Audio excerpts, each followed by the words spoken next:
Assalamualaikum, selamat pagi semua. Dengar tak suara? Ya, kalau dengar angkat tangan, thumbprint. Thumbs up. Thumbs up.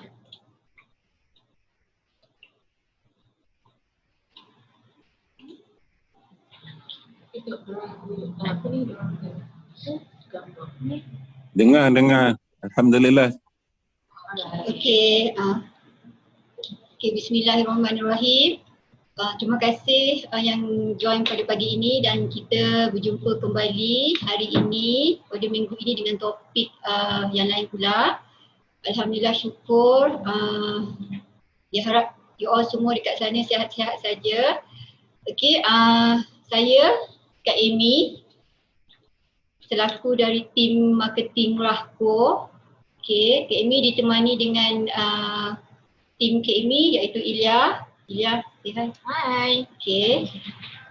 Okey, sebelum kita teruskan pada topik yang hari ini, topik hari ini kita merujuk kepada kepentingan carian hak milik. Kak Amy sebagai marketing Rahko nak wawarkan dekat sini. You all boleh untuk hantar kes, submit kes banyak-banyak dekat Rahko. Okay, and then sekiranya you all ada masalah apa-apa berkaitan dengan banker untuk selesaikan masalah loan klien dan nak pulangkan balik loan tu kepada Rahko, mungkin you all boleh direct dengan tim marketing Kak Amy ataupun Kak Amy juga untuk kami selesaikan dengan banker tersebut, sebab kadang-kadang kalau you all hantar dekat mortgage memang tak akan return balik kat kita sebab diorang ada lawyer diorang sendiri. Tapi kalau you all boleh berbincang dan boleh kami berbincang sama-sama, insyaAllah kita akan cuba discuss dengan mortgage tersebut lah. Okay, tapi kalau boleh kita submit dulu kat banker kenalan Rahko, so nanti kita akan cuba deal bersama. So clear bab-bab tu?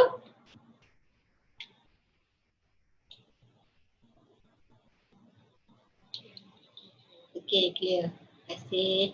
Okay, Kak Amy pas hari ni perbincangan pada Kak Amy punya lawyer iaitu Miss Reza.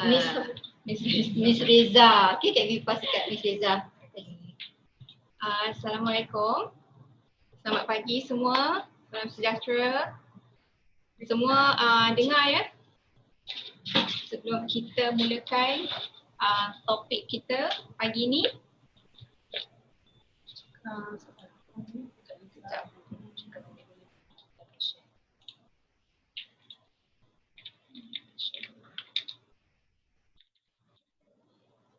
Okey, semua dengar ya? Okey, sebelum tu saya perkenalkan diri dululah. Nama saya Nur Hariza binti Kamar Zaman. Saya lawyer di Rahko. So hari ni kita akan bincangkanlah secara santai topik berkenaan kepentingan carian hak milik. Okay, kita nak bagi tahulah, kita nak tunjukkan kenapa proses carian ni adalah proses yang penting dalam transaksi perjanjian jual beli. Okay. Saya ada prepare lah slide, so nanti boleh sambil saya discuss, sambil saya terangkan, boleh refer lah dengan slide tu. Nah, boleh nampak ke semua slide?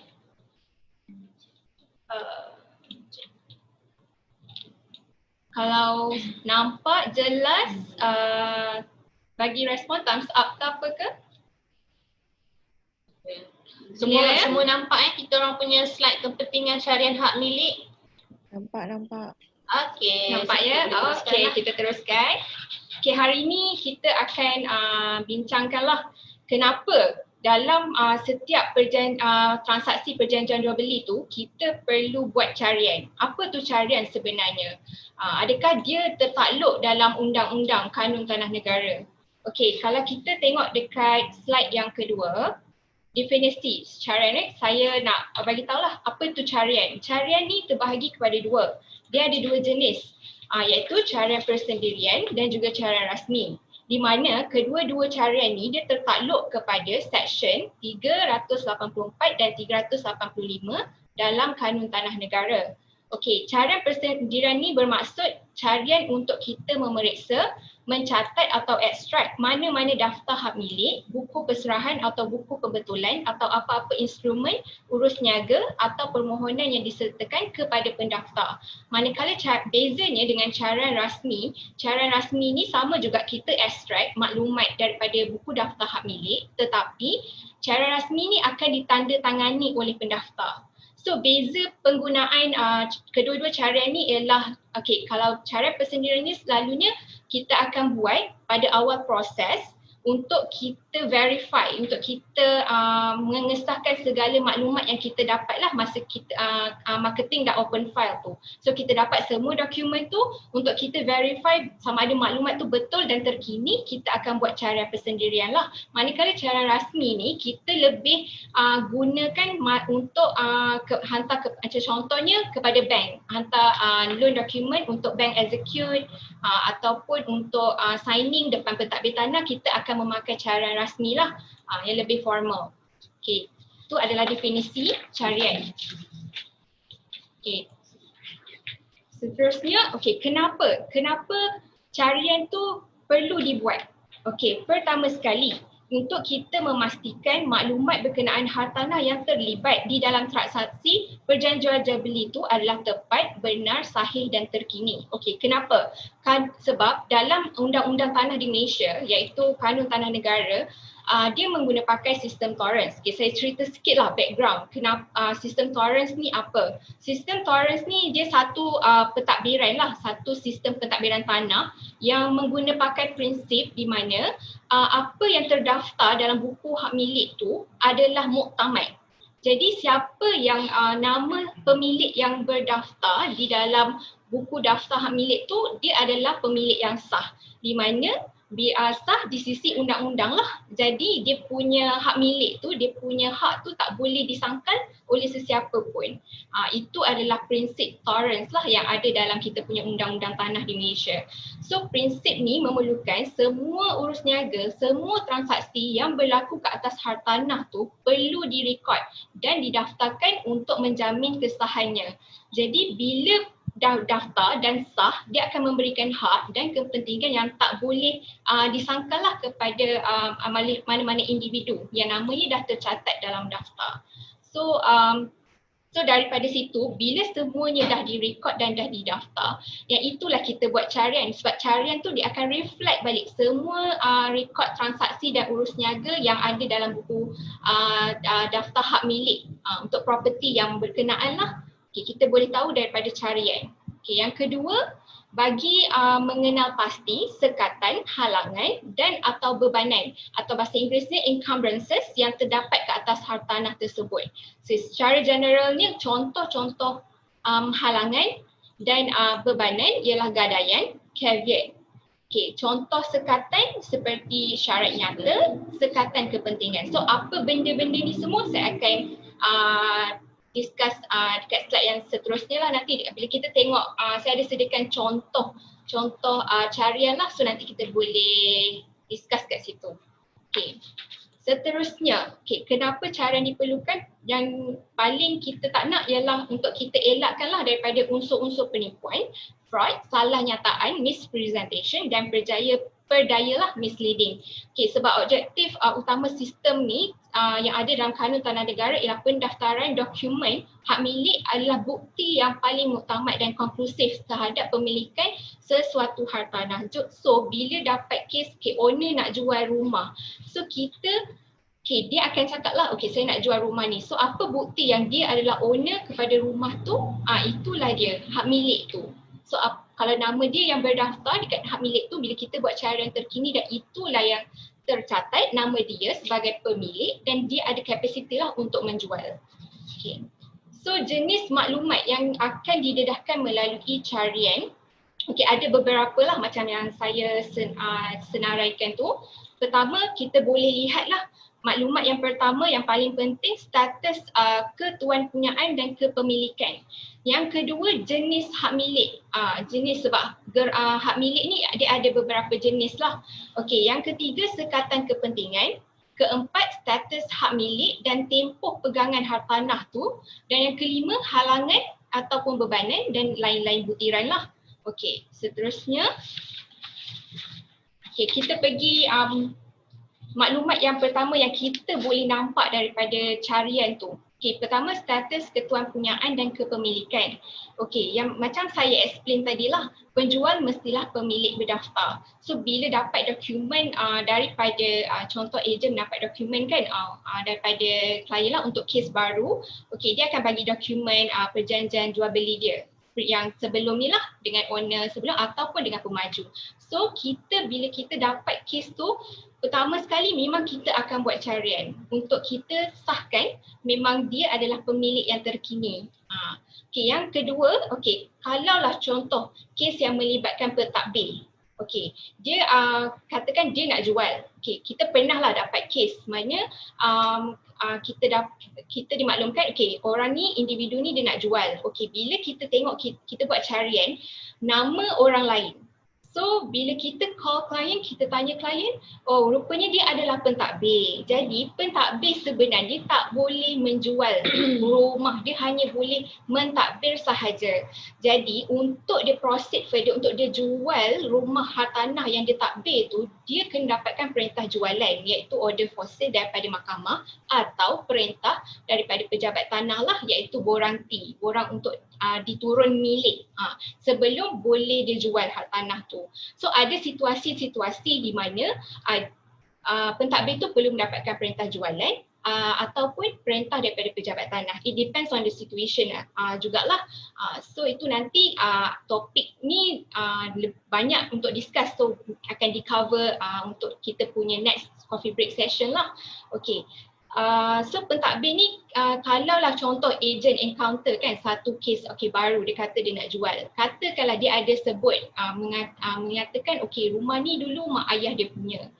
So sekarang dia mentadbir lah, dia nak lepas tu dia nak jual. Okey, kalau boleh bila submit kes dekat kita tu, kalau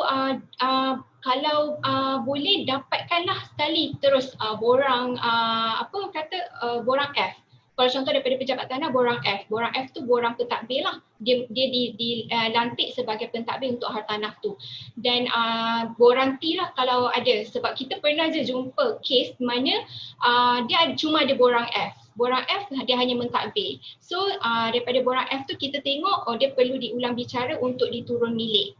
So daripada situ tak apa, kita akan proceed lah untuk proses ulang bicara tu, kita boleh buat lah kat Rako, kita ada lawyer yang boleh in charge untuk dapatkan lah borang F tu. So kita akan mohon ulang bicara apa semualah. So kalau katakan penjual tu, klien tu dia kata saya dulu dapat rumah daripada mak atau arwah mak atau ayah tu kan. So mintalah terus dia borang perintah daripada pejabat tanah. So daripada situ kita akan mudahlah dapat kes tu, kita dah tahu kes ni adalah pentadbir. So kita dah adalah proses-proses yang kita akan buat, tapi akan panjang sikit lah. Okey, yang seterusnya, di mana bila kita buat carian, kita tengok pemaju masih lagi pemilik berdaftar. Maknanya owner tu dia masih belum buat penyempurnaan pindah milik dan gadaian ke atas hartanah tu, tapi dia dah nak jual. So ini adalah situasi-situasi yang kami lalui lah bila kami dapat file tu, dapat case. So kita tengok bila kita buat carian barulah akan disclose everything lah. Sama ada owner tu memang registered owner atau sebenarnya dia adalah pentadbir atau sebenarnya dia belum register lagi nama dia atas hak milik tu. So daripada situ dia ada tambahan lah step, proses tambahan. So dia tak boleh terus direct jual. So harap ejen-ejen fahamlah kenapa certain cases tu dia ambil masa yang lama sikit. Okay, kemudian slide yang seterusnya kalau boleh nampak kat sini, contoh carian lah. Okey, ini adalah contoh, kalau boleh tengok kat sini, saya ambil hari ni general lah carian daripada dekat negeri Selangor. Catatan carian persendirian. Kat situ boleh nampak lah tertera segala maklumat. Daripada sini je kita dah tahu kes ni jenis apa. So memang penting lah carian ni. Kiranya carian ni adalah the first step lah towards the process untuk jual beli tu. Okay, kalau kalau tengok dekat sini, bila kita akan cara kita define case tu with title, leasehold ada consent, ada hutang. Okay, daripada mana saya tahu benda tu with title, leasehold ada consent, ada hutang? Okay, kalau kita tengok dekat bahagian record ketuan punyaan tu, dia akan tertera lah nama pemilik tu. Contohnya Ali nak jual rumah. So sepatutnya kena ada nama Ali lah kat atas di bawah rekod ketuan punyaan tu. Warga negara Malaysia, berapa bahagian dia? 1/1 atau 1/2 atau 1/3? Kalau 1/2 maknanya dia adalah joint owner lah, pemilik bersama. 3, 4 dia akan tertera, semua pecahan bahagian tu pun akan tertera. Jadi orang-orang ni lah, yang individu yang tertera namanya tu dekat rekod ketuan punyaan tu lah yang boleh menandatangani perjanjian jual beli tu sebagai penjual. Okey.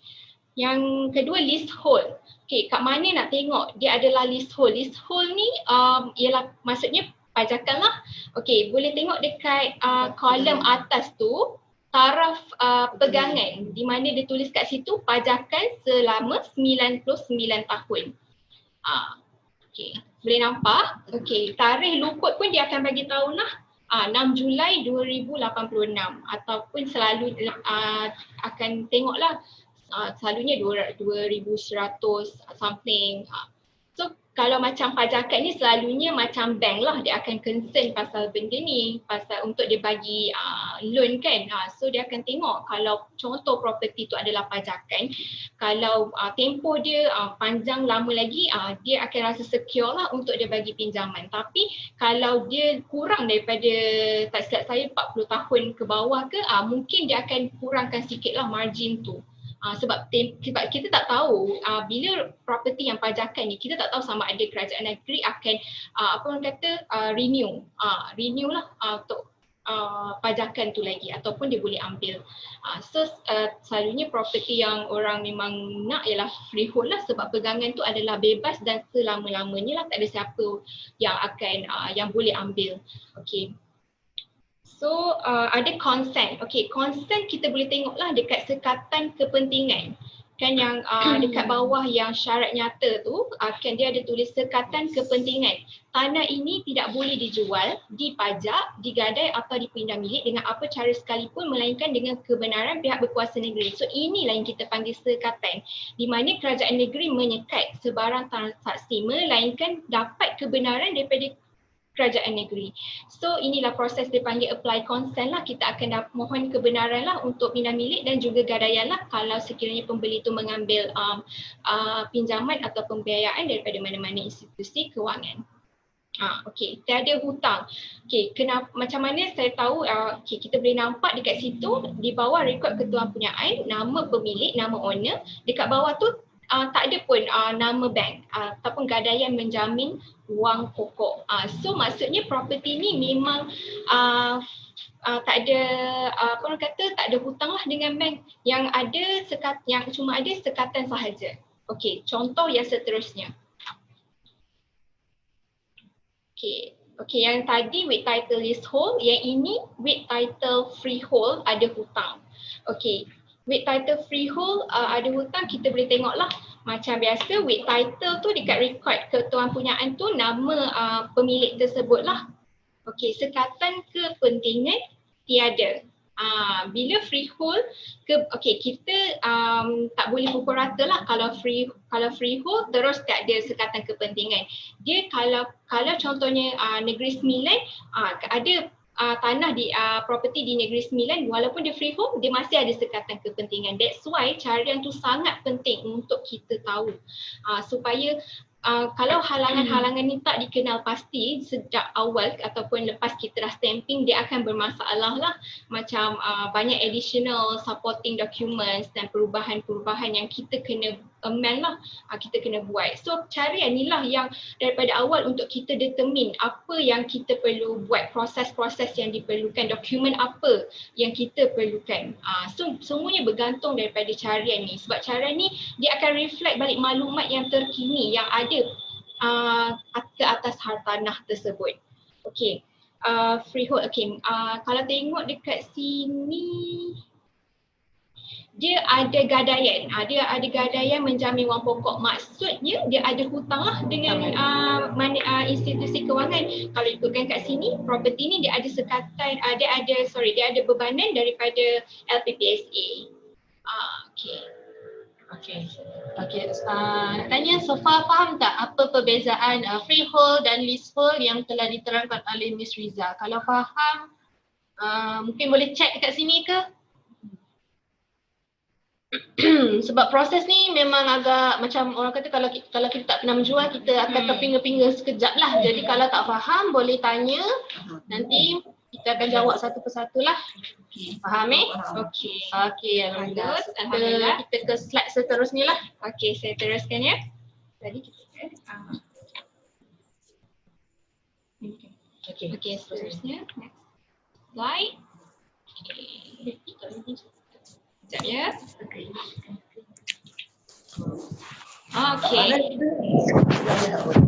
Okay, seterusnya contoh cara persendirian with title freehold Malay Reserve. Okay, kalau kita tengok sama juga yang sebelum tu tadi. Cuma yang ini dia istimewa sebab dia adalah kawasan reserve. Tanah, dia tulis kat situ, nampak tak? Kawasan tanah simpanan Melayu. So apa maksudnya? So bila property tu dia merupakan tanah simpanan Melayu, dia perlu membuat penyaksian lah untuk dia sign borang pindah milik. Borang pindah milik dan juga gadaian dia perlu sign depan pembantu pentadbir tanah. Di pejabat tanah lah, selalunya kalau dalam Selangor bolehlah di mana-mana pejabat tanah dalam Selangor. Tapi kalau luar daripada negeri Selangor tu, tertakluklah pejabat tanah tu sama ada dia boleh terima atau tak penyaksian di hadapan pejabat tanah di negeri lain. Apa pun kita akan cuba tanyalah pejabat tanah selalunya bila kita nak set appointment untuk sign depan ADO lah, kita akan short form dia kita panggil ADO je. So tanah simpanan Melayu ni maksudnya hanya Melayu saja yang boleh membeli. So selain daripada Melayu tak boleh lah. So kita sangat so macam mana kita nak trace dia adalah Melayu dan dia adalah layak untuk membeli property yang tertakluk pada tanah simpanan Melayu tu ialah sijil surat berana. So memang membantu sangat-sangatlah kalau ejen-ejen katakan ejen-ejen tahu yang property yang nak dijual tu dia tanah simpanan Melayu, dapatkan teruslah sijil berana. So senanglah kita boleh trace daripada awal lah supaya tak ada masalah di kemudian hari kan. Kadang-kadang kita tak tahu keturunan dia yang sebelum-sebelum tu. Sebab kadang-kadang ada juga kes kita encounter sekali tak lepas.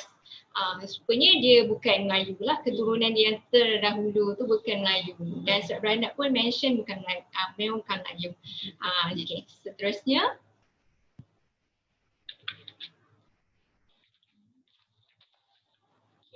Okay, kat sini lain sikit lah yang tadi with title. Okay, yang ini ialah land search, carian persendirian di mana masih lagi di bawah nama pemaju.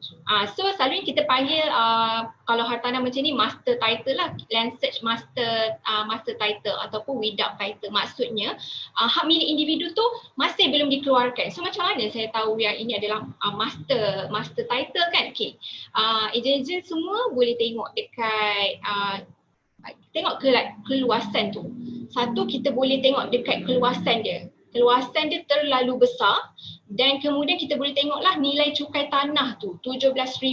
So selalunya bila berbelas-belas ribu ni memang masih lagi orang kata master lah, dia belum dipecah subdivided lagi jadi hak milik individu.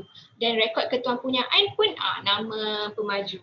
So kalau kita tengok dekat rekod urusan dan lain-lain tu semua caveat pendaftar semua ni yang ada kepentingan lah ke atas hartanah-hartanah tu. Cuma dia apa orang kata, dia akan reflect semuanya dekat dalam satu land search tu sebab dia masih belum ada hak milik individu lah. So kalau carian yang macam ni, bila kita tengok dia masih lagi master title, kita akan write in lah confirmation developer. So sebabnya dekat dalam master title ni dia takkan reflect lah kalau owner tu dulu dia ada hutang dengan mana-mana bank atau ada caveat ke apa kepentingan kan. So kita akan write in dekat developer, so developer lah yang akan bagi confirmation hartanah ni, butir-butir hartanah ni, kemudian sama ada dia ada assign kepada mana-mana institusi kewangan. Semua tu kita akan dapatlah daripada confirmation developer. Okay, seterusnya. Okay. Sekejap. Okay, yang ini pula lain. Okay, kalau kita tengok dekat sini, dia rate title freehold. Okay. Tapi masih atas nama, kalau kita tengok kat situ rekod ketuan punyaan tu nama pemaju. So macam mana? Apa? Ni kes jenis apa sebenarnya? Okay, kalau kita tengok dekat situ, dia with title sebabnya keluasan dia kecil, 143 meter persegi dan cukai tanah pun kita boleh tengoklah amount dia RM53. So selalunya bila cukai tanah tu RM53 dia dah individu lah.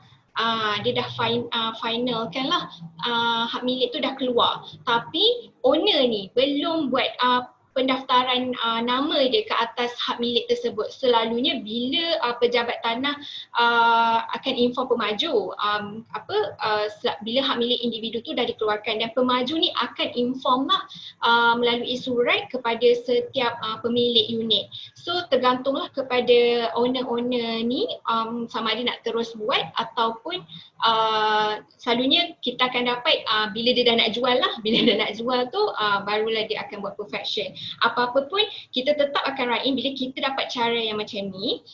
Kita tetap akan write in juga kepada pemaju, dan tapi kita akan minta kebenaran lah daripada dia sama ada sama ada owner ni dia perlu buat perfection of transfer ataupun boleh direct transfer, double transfer. So perfection ni maksudnya owner tu dia kena register lah nama dia dulu, baru dia boleh jual dekat pembeli baru yang berminat.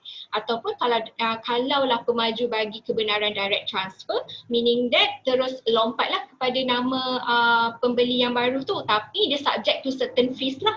Owner kena tanggung lah, ada sedikit yuran lah yang dikenakan oleh pemaju. Ataupun double transfer ni meaning that owner kena sign juga borang pindah milik dengan pemaju, dan owner akan sign borang pindah milik dengan pembeli baru, tapi kita akan present secara serentak lah dekat pejabat tanah. Okay. Seterusnya. Sekejap ni untuk apa? Strata. Okay, so far untuk apa ni? Yang master title dan yang dah keluar title tapi atas nama pemaju tu faham tak? Kalau kata tak faham ke, boleh check kat situ lah. Kita cuba explain lah. Kalau ada pertanyaan pun boleh terus type dekat chat tu, tapi kita akan reserve lah untuk jawab pada hujung sesi nanti. Okay. Contoh perumahan macam mana? Okay, nanti kita akan jawab di last session, kita habiskan dulu slide, nanti kita akan jawab satu-satu lah. Okay, sekejap Kak Mi jelas sikit. Jelas sekejap, okay. Untuk timeline kita buat carian ni, dia tak adalah on the spot boleh dapat Lebih-lebih sekarang ni keadaan PKPB. Memang agak lambat sebab kita pun sekarang menggunakan sistem smart box. Okay, so harap ejen-ejen semua faham kalau sekiranya kita lambat dapat land search tu disebabkan keadaan sekarang lah. Okey, kita kadang-kadang tak jangka, kadang-kadang strata tu dia boleh dapat cepat, kadang-kadang dia boleh dapat lambat. So kita orang kat sini, kita orang as a marketing team akan sedaya upaya untuk cuba dapatkan land search dengan cepat. Tak kisahlah sama ada dia strata ataupun dia landed, individu. Okey, tapi dengan syarat kita cukuplah details untuk kita buat carian dekat pejabat tanah. Cuma Kak Mi nak tekan dekat kat sini, dia tak adalah mengambil masa yang cepat untuk dapatkan carian tersebut. Okay y'all? Okay, so kita akan ke stesen yang seterusnya iaitu untuk strata pula. Dekat slide seterusnya ni kita boleh tengok. Ini adalah contoh cara rasmi lah untuk strata, hak milik strata. Dekat situ kita boleh tengok rekod. Bila dia cara rasmi dia lain sikit lah rupa dia daripada cara persendirian ni, sebab cara rasmi ni maklumat dia lebih detail. Dan kita pun tengoklah dekat atas tu dia dah kata ini adalah memperakui bahawa suatu cara rasmi dijalankan menurut Seksyen 385 Kanun Tanah Negara lah, seperti mana yang saya bagi tahu lah definisi apa tu cara rasmi. Semuanya di dalam Kanun Tanah Negara. So semuanya based on law lah. Okey, kita tengok kat situ tuan punya yang didaftarkan ada 2 owner lah. Kalau kita boleh tengok contoh yang saya sertakan ni, setengah bahagian.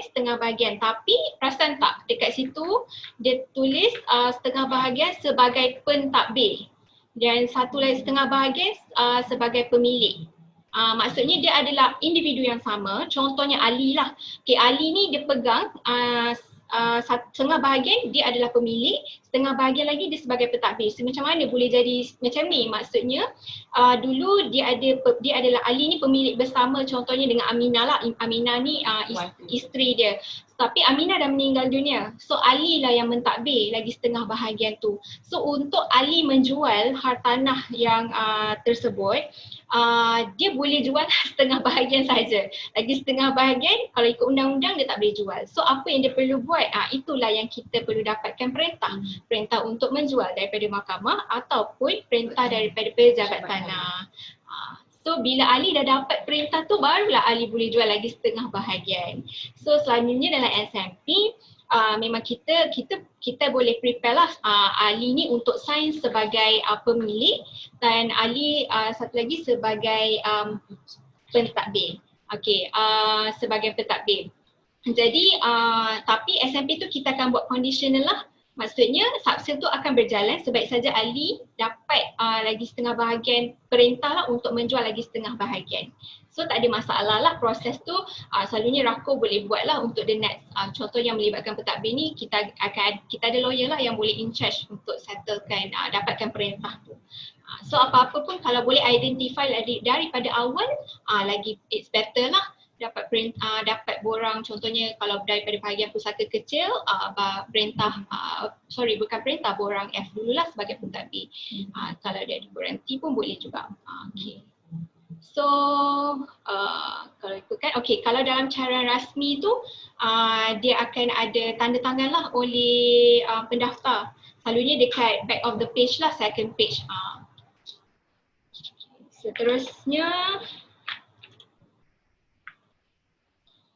ni roughly lah macam property yang with title, leasehold, dia ada consent dan dia ada hutang juga. Dia ada sekatan dan dia juga ada bebanan. So kat sini kita boleh tengok lah ada 2 orang owner, setengah bahagian.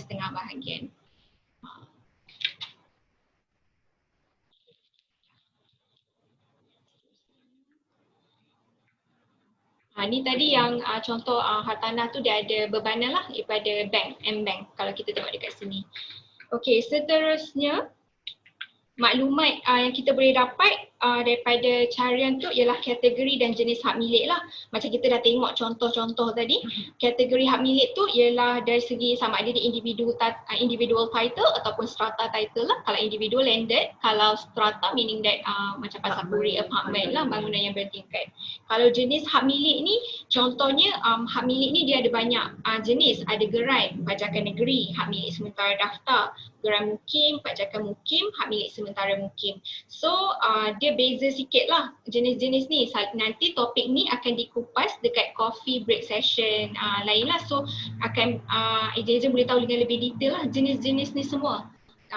Penting lah sebenarnya untuk kita tahu jenis sebabnya cara tu kita akan buat, kita akan tengok dia tertakluk pada pentadbir tanah ataupun pendaftar hak milik lah.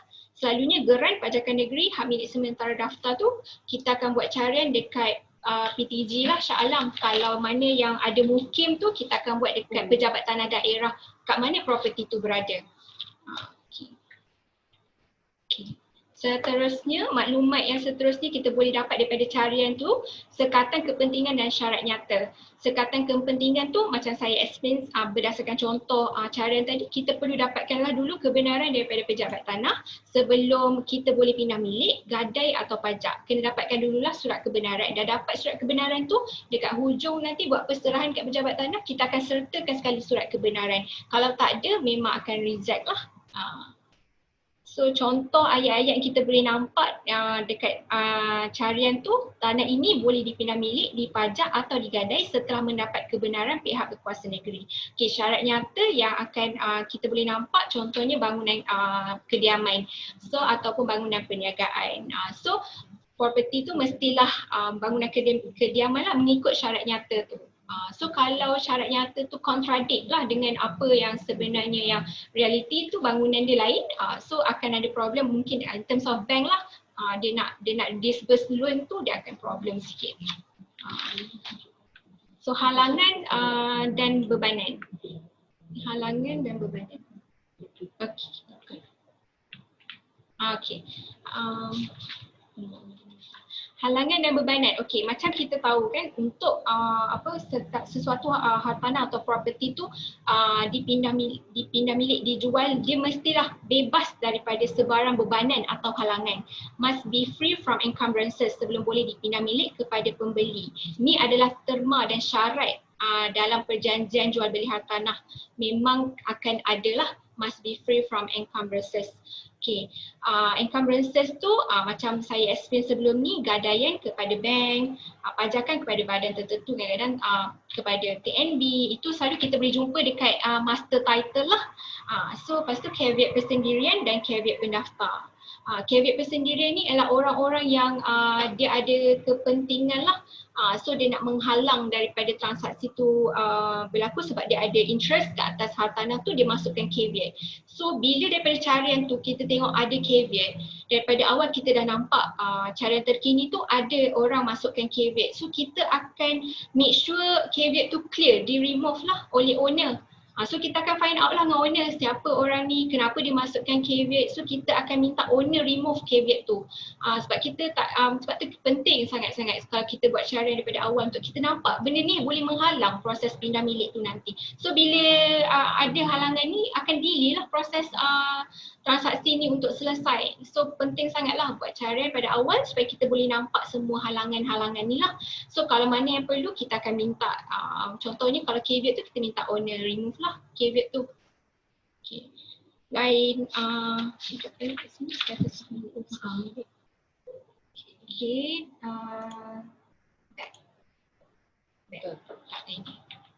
Okey, kalau kita tengok dekat status hak milik dan tempoh pegangan, saya dah explain sebenarnya dekat dalam contoh carian tu.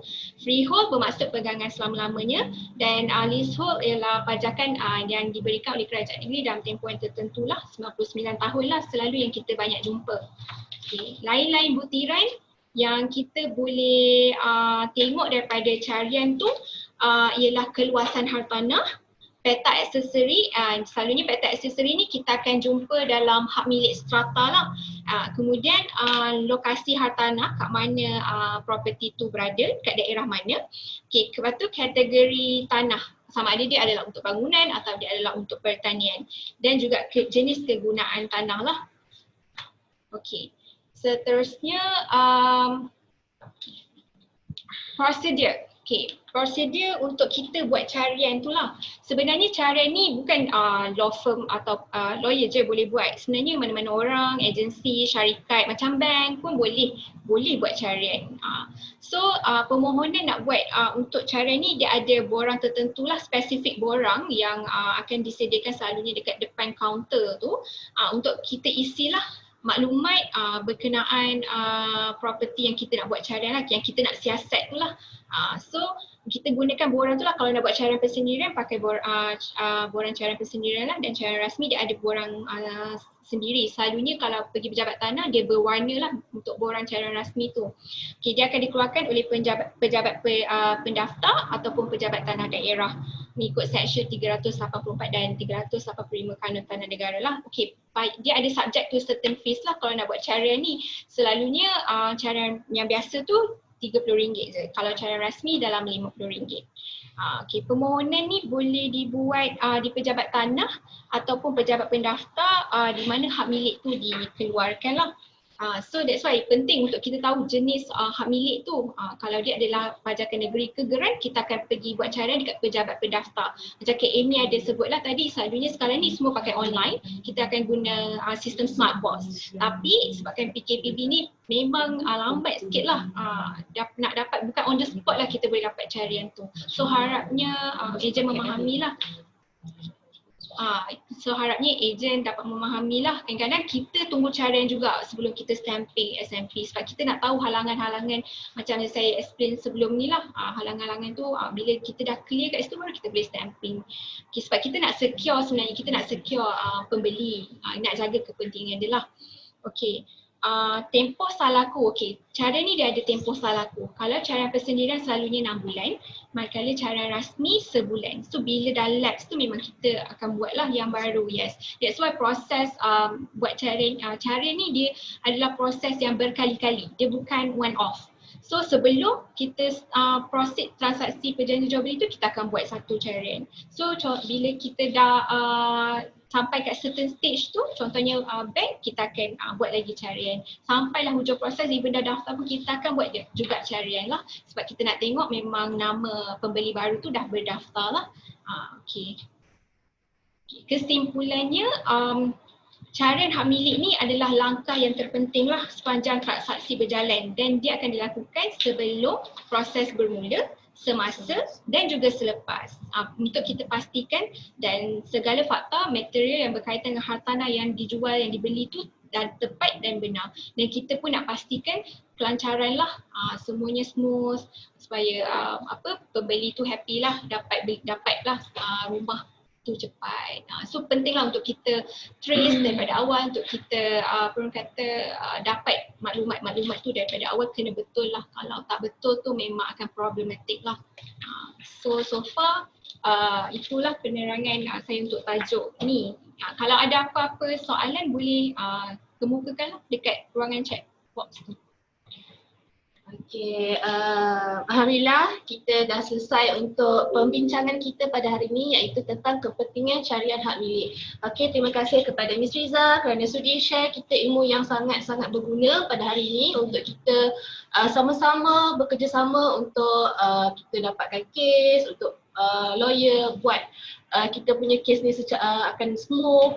Benda ni sangat penting ya. Okey, so kalau kata ada pertanyaan ataupun ada video ni actually boleh dapatkan juga daripada Encik Azhar. Kalau kata nak kita ulang, kalau kata tak faham boleh ulang banyak kali sampai faham. So kalau kata tak faham pun boleh direct Elia ataupun Kak Amy dan marketing yang dah biasa direct macam Kak Rin, Izzah, yang tu pun boleh tanya jugalah. Okay, so kalau kata hari ni kalau ada pertanyaan boleh chat dekat situ. InsyaAllah kita akan cuba selesaikan apa yang ditanya oleh pihak ejen lah. So kita mulakan dengan Encik Afiq Zainal. Okey, contoh perumahan macam mana? Eco ke? Encik Afiq boleh tak macam mana detailkan lagi sebab soalan tu tergantung. Contoh perumahan macam mana? Maksudnya Encik Afiq boleh Encik Afiq detailkan lagi tak soalan Afiq Zainal ada ke tak? Ada message macam ni. Okey. Suruh dia cakap lah kot. Siapa tadi? Okey. Encik Afiq Zainal boleh unmute kot. So boleh Saya tanya boleh silakan. Okay, macam contoh tadi yang kes pasal rumah yang ada individual title, dia dah dapat individual tapi masih dalam master kan? Masih atas nama pemaju. Itu macam semua equal ke macam tu? Sebab dia kan kira dah dapat kan? Dia punya dia bukan rumah equal atau apa. Dia memang kalau owner tu dulu dia beli dengan pemaju, masa tu belum keluar lagi title. Masih belum ada hak milik individu. Oh, okey. Lagi Tapi masih okey faham. So bila dalam proses dia nak jual ni sebenarnya title tu dah keluar. Mungkin dia dah dapat surat daripada pemaju tapi dia tak buat penyempurnaan pindah milik tu. Jadi bila Okey, faham. jual, bila dia nak jual tu kita tengok masih atas nama pemaju lah. Tapi kalau Encik Afiq tengok dekat cukai tanah, contoh kan cukai tanah tu dah RM53 tu maksudnya dah individu lah, keluasan dia pun dah makin mengecil tapi masih atas nama pemaju. Maksudnya owner tu belum buat perfection. Okey, faham. Faham ya? Okey, terima kasih Encik Afiq. Saya nak tanya boleh? Boleh. Saya Hasni. Okey. Okey, saya nak tanya. Contoh, kita beli rumah daripada pemaju. Kemudian MOT sepatutnya lawyer yang pemaju tu lah yang uruskan. Tapi dalam tempoh 2 tahun, pemilik ni, owner ni dia lupa nak buat perfection of transfer. Dan pemaju bagi surat mengatakan bahawa tempoh 2 tahun tu dah tak ada, sekarang you kena cari lawyer POT sendiri. Okay. Jadi soalan owner ni ialah macam mana charge untuk MOT tu, adakah berdasarkan harga rumah semasa ataupun macam mana? Okey, kalau yang itu dia tertakluk pada kalau beli pada pemaju, dia masih belum buat perfection, dia akan tertakluk pada harga rumah yang dia beli dengan pemaju tu lah. MOT tu nanti kita akan dia amount tu adalah subject to principal SMP yang dia beli dengan pemaju, bukan yang sekarang yang dia nak jual lah. Okey, faham. Yes. So selalunya pemaju ni dia ada panel lawyer tu buat perfection, tapi kadang-kadang kalau owner macam nak lantik lawyer yang in charge untuk subsale pun tak ada masalah lah. Selalunya kita akan bagi surat authorize lah dekat pemaju yang mengatakan owner ni lantik kita lah untuk buat perfection dia. Sebab lagi senang sebenarnya. Sebab kata kita boleh tahu status tu cepat. Kalau melibatkan lawyer lain, mungkin sebab kita nak kena selalu follow up lah dengan lawyer tu dah stage mana perfection tu untuk proceed subsale dia pula. Okay. Okey, apa saya rakan merako pun. Saya Terima kasih. Okay, lagi soalan. Mrs. NJ Yahya ada minta nanti ulas semula pasal strata sebab cepat.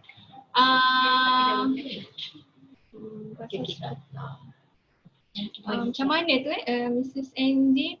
Maksudnya maklumat pasal strata tu yang mana yang tak jelas? Boleh cakap? Mrs. Angel Yahya ada tak ke dalam?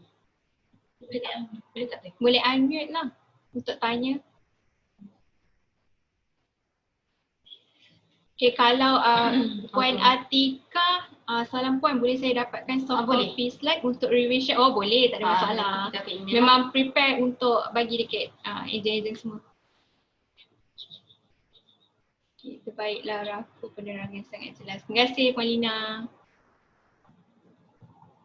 Okay, daripada Roslan Abdullah, untuk sesuatu hartanah yang ramai pemilik, adakah ia boleh diurus tukar nama dan bagaimana cara atau syarat tukar nama tu maksudnya dia nak jual ke macam mana Encik Rozan? Pindah milik kasih sayang ke Encik Rozan?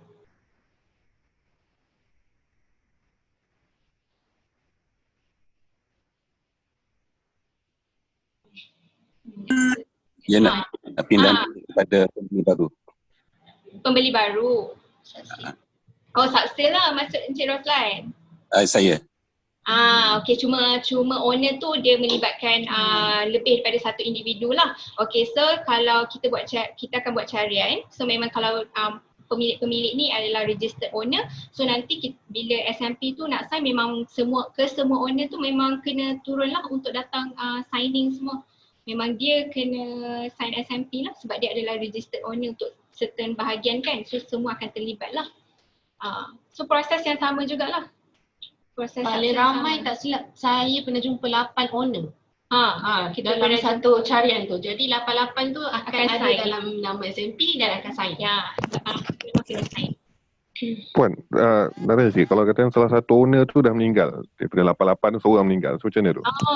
Kalau dah meninggal selalunya akan ada pentadbir lah untuk bahagian dia tu. Mana kena buat pembahagian dulu lah. Pembahagian dulu. Selalunya akan dapat perintah dilantik lah, surat kuasa untuk dimentadbir dulu. So daripada situ kita akan proceed lah sama untuk diturun milik ataupun perintah jualan. Baru dia boleh jual lah untuk sebahagian yang dah meninggal tu.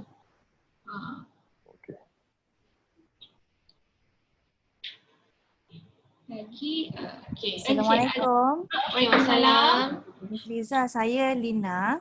Okey, Lina. Lanjutan daripada soalan partner kita tadi, berkenaan ada penama di atas geran yang telah meninggal.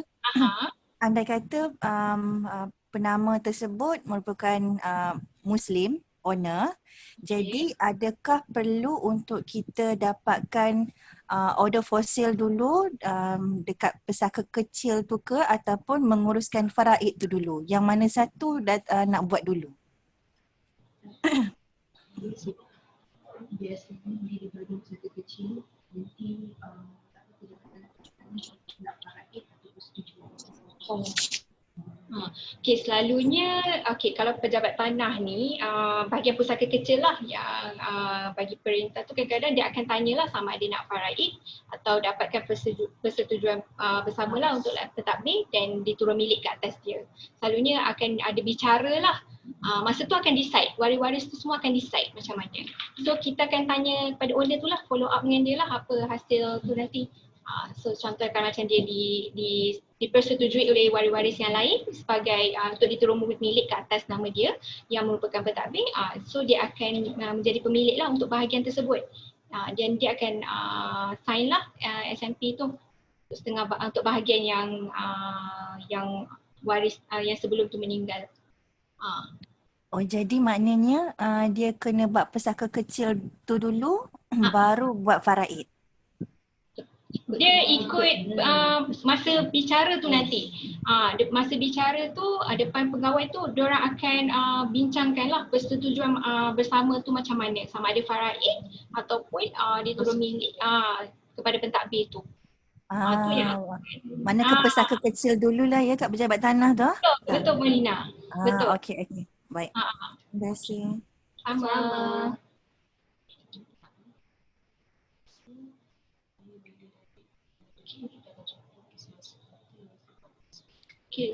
Miss Liza, Ya.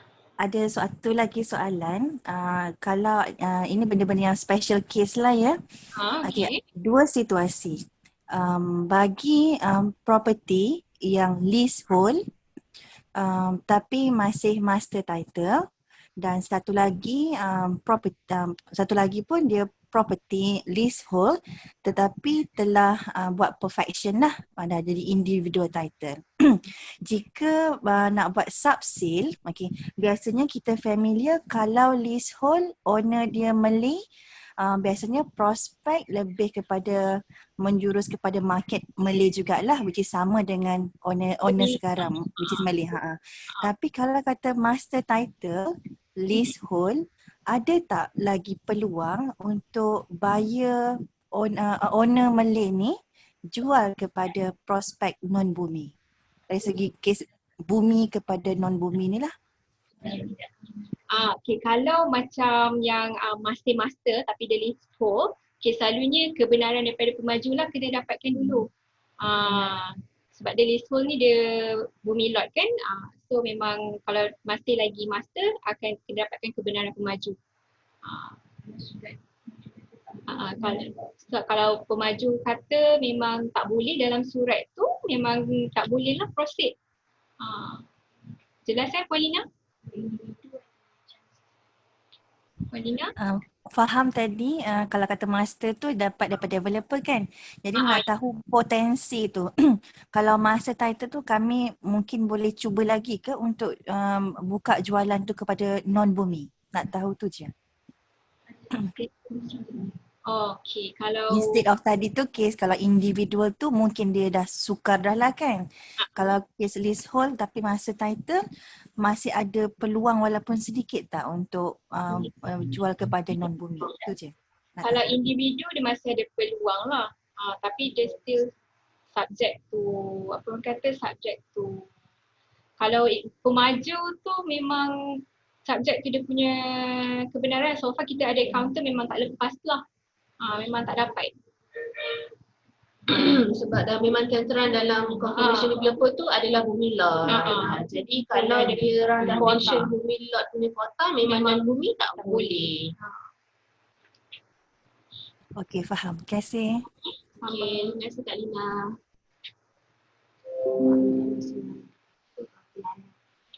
Kak Lina betul kita dah nak macam sekejap ya, kita ada terima banyak soalan. Tengok. Pada Encik Asmin.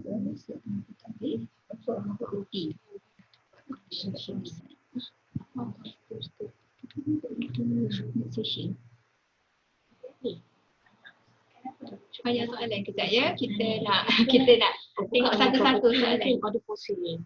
Encik Azman, soalan Encik Azman, kalau geran masih atas nama pentadbir, berapa amount property yang boleh dapat kelulusan jualan dari pejabat tanah atau dari mahkamah tinggi?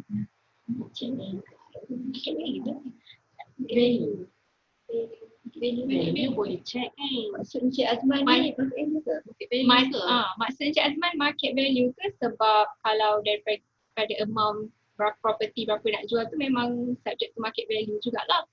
Dia tak ada perlu dapatkan kelulusan.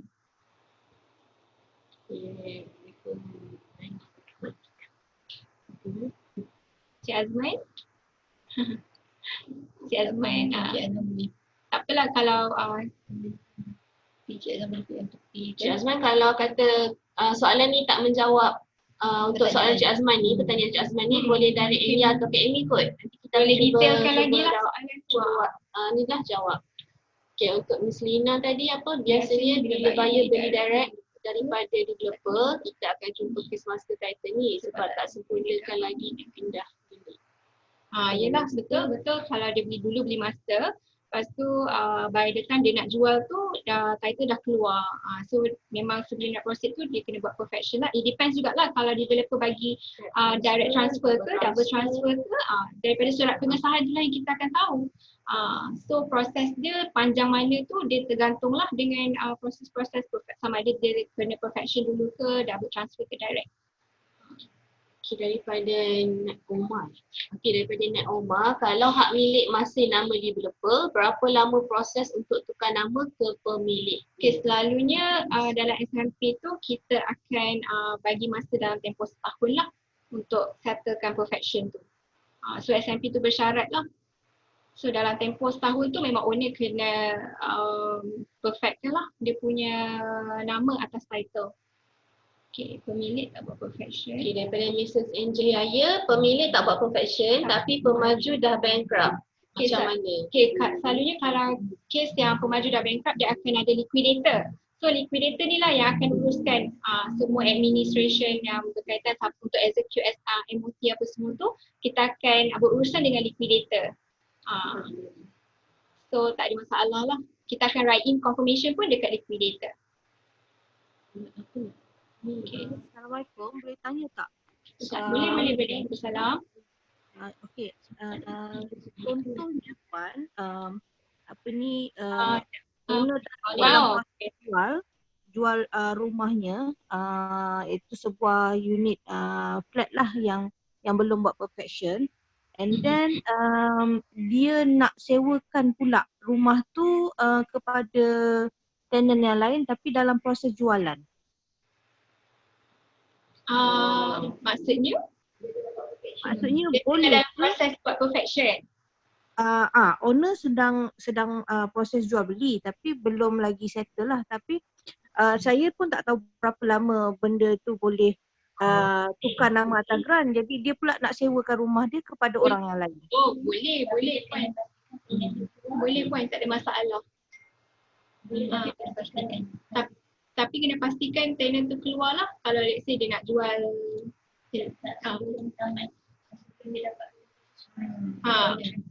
kalau owner tu dia nak jual tapi dia dalam proses perfection kan, so dia kena make sure tenant tu keluar lah sebelum dapat duit kaki jualan tu. Oh, sebelum dapat duit bagi jualan. Ya betul.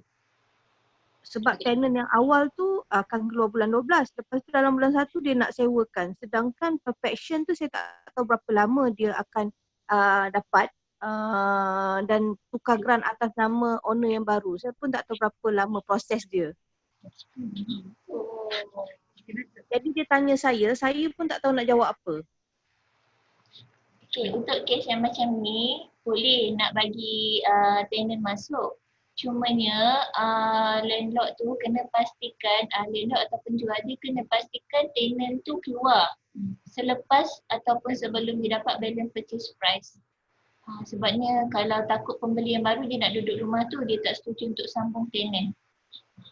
Jadi mungkin dia boleh kena collaborate dengan lawyer lah. Maknanya inform macam kalau 2 bulan sebelum dapat duit balance purchase price, dia minta tolong lawyer untuk inform dia.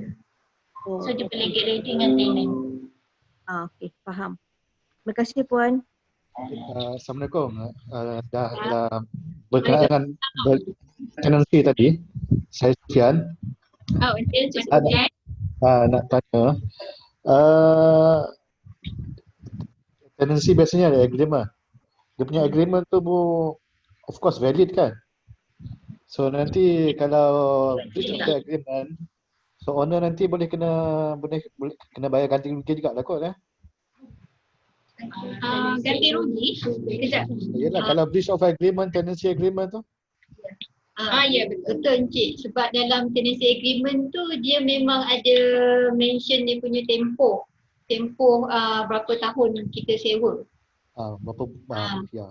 Dan Ada berapa kontrak dia setahun, 2 notice tahun. kena bagi kan? Betul. So kena ikut kontrak yang tenancy agreement tu lah. So itu risiko dia lah Ya betul.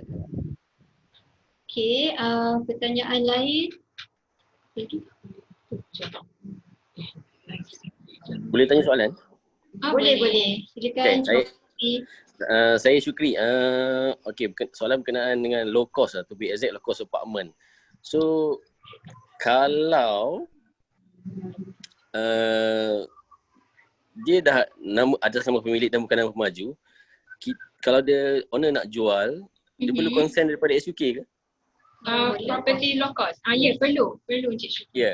Ya, perlu. Tapi even though dah tukar atas nama bukan atas nama pemaju lagi grant dia. Betul. Kalau rumah tu ada low cost. Nak pindah milik kepada pembeli baru tu kena dapatkan kebenaran dululah daripada lembaga perumahan. Oh, maknanya kita kena follow lah dalam tu. Dia ada syarat dia adalah syarat dia agak ketat juga. So maknanya kalau pembeli baru tu memang kena follow exactly dia punya syarat-syarat tu lah Syarat macam topik ni yang kita discuss minggu lepas kan, syarat-syarat tu kan memang kena daripada awal kita dah determine lah dia lepas ke tak. So, kalau tak lepas memang susah lah. Tak dapat kebenaran tu. Nak proceed. Okey, terima kasih. Apa Encik Syukri? Okay, kita buka untuk last question mungkin untuk topik kita ni lah, kepentingan carian hak milik. Ada tak? Daripada Encik Nat Omar, dalam proses tukar nama tu kira memang tak boleh proceed dengan apa-apa penjualan rumah lah kan? Boleh? SMP tu akan bersyarat Encik Nat. So dalam akan ada clause mengatakan yang owner kena settlekanlah perfection tu. So once dah perfection tu settle, kita dapat je copy title yang dah registered atas nama owner, kita akan proceed dengan dia punya subsale. Okay, untuk perfection ni macam kalau kata contohlah developer ni kata owner ni dia boleh hire mana-mana lawyer kan. Okay, kalau kata subsale tu dengan Rako, okay better lah Rako juga buat perfection tu. So kalau nakkan quotation perfection ataupun nak tanya apa betul ke dia perfection ataupun mungkin kita tak sure direct transfer ke double transfer ke, yang itu nanti boleh direct dia dengan Kak Amy lah ataupun Kak Rin ataupun Izzah lah untuk dapatkan quotation perfection tu. Kadang-kadang perfection, kadang-kadang mungkin kita boleh try mohon dekat developer lah untuk try direct transfer, yang tu lagi cepat lah. Proses direct transfer tu lebih cepat. Okay, daripada Puan Lina, boleh nanti Rako share kontak person yang kami boleh berhubung. Boleh. Post iPad. Okay, seterusnya kita masih lagi nak promote kita punya challenge ni. Sekejap ya. Iklan sebentar.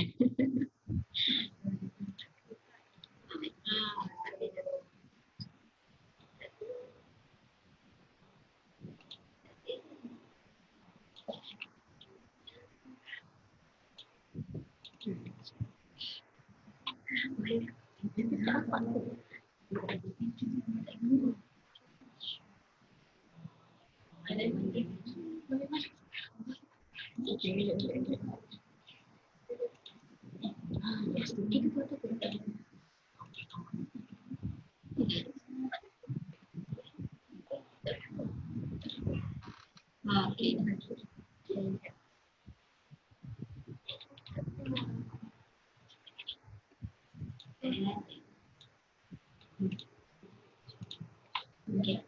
Okay, boleh nampak ke semua? Okay. Okay, kita masih ada lagi, kita punya challenge ni masih lagi berkuat puasa. Orang kan berkuat puasa. Okay, untuk info tentang kita punya Bonanza iPad ni, boleh refer dekat nombor yang tertera.